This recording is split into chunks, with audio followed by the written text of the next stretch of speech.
នៅពេលនេះខ្ញុំនៅទីក្រុង Geneva នៅប្រទេស Swiss នៅសន្និសីទស្ដីអំពីសិទ្ធិមនុស្សនិងលទ្ធិប្រជាធិបតេយ្យ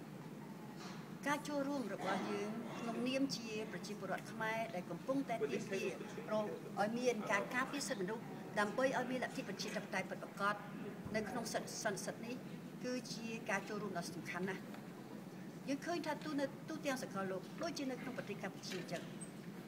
នៅប្រទេសដែលមានអ្នកដឹកនាំផ្ដាច់ការចម្លើយមានតែមួយទេហើយគឺយើងមិនអាចនៅតើយើងត្រូវធ្វើយ៉ាងដូចម្តេចដើម្បីទាមទារយកលទ្ធិប្រជាធិបតេយ្យពិតប្រាកដគឺត្រូវតែមានការការពារសិទ្ធិមនុស្សហើយការការពារសិទ្ធិមនុស្សនេះគឺយើងសេចក្តីក្លាហានរបស់យើងការចូលរួមដោយសកម្ម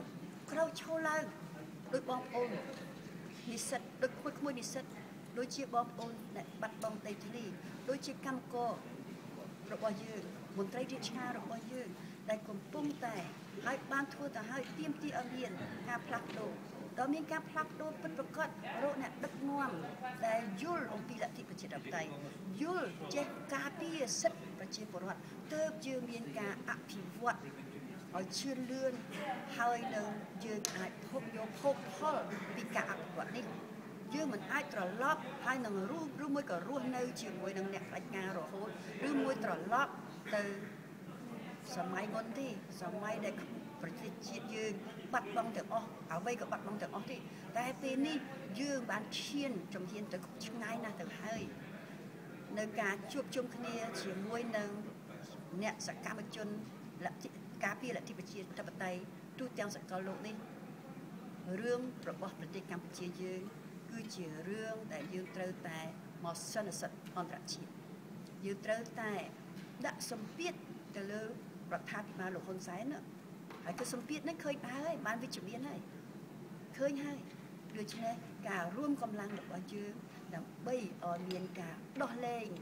អ្នកសកម្មជនរបស់យើងដើម្បីឲ្យមានយើងបានសេរីភាពទៅធ្វើការបញ្ចេញមតិនៅទីលានប្រជាធិបតេយ្យនៅមកដល់ហើយបានមកដល់ហើយ